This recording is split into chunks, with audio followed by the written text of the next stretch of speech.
Hi, Mr. Nazery. Hi, Zena.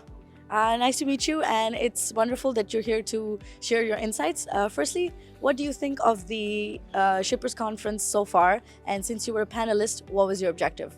Well, I think events like this is a great meeting of mine, and it provides an excellent platform for stakeholders, for players in the industry, for end users, and the academia. Everyone, pretty much everyone in the so-called supply chain management and logistics ecosystem to get together, trade barbs, network, share the latest developments, and also keep ourselves abreast with the latest trends and then issues, challenges, and also unpack opportunities within the ecosystem in order to move the agenda forward. Especially now, with things pretty much recovering post-pandemic, there's a lot of challenges. In our panel session, we discussed about challenges such as regulatory imperatives, VUCA, vulnerability, uncertainty, complexity, ambiguity, and many strategic issues.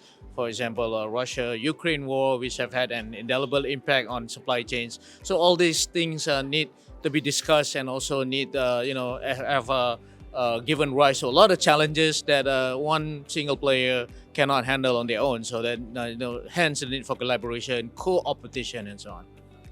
That's a wonderful insight. And along with that, we have noticed that sustainability has been a hot topic in the conference. What would you think that Malaysia's role has been so far?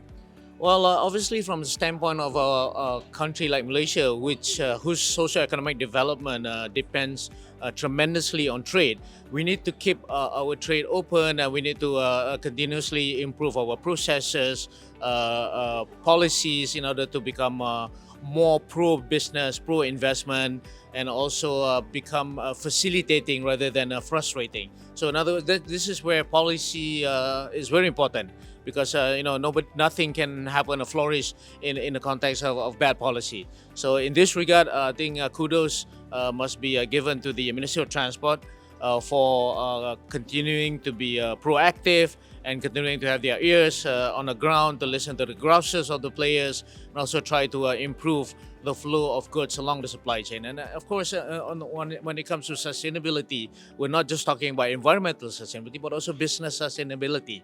And Malaysia cannot do without trade.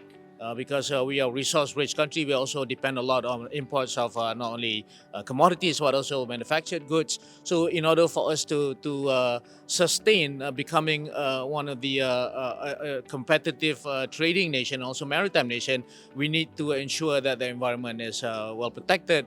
For example, we border two of the most important sea lanes in the world, which is namely the Straits of Malacca, which is one of the busiest, if not the busiest, sea lanes in the world, and also South China Sea. And we depend a lot not only on the open flow of trade through this two very important sea lanes, but also we get our hydrocarbon resources and also fishery resources from that. So environmental protection is very important, and also part of the ESG movement. We also continuously strive to improve governance and also our social accountability through CSR activities. Thank you so much for your very detailed insight and knowledge. I think we're hoping that we can have further collaboration of yours with Import Export TV and to have you on other shows as well. Looking forward to that. Thank you, Import Expo TV, and have fun. All right.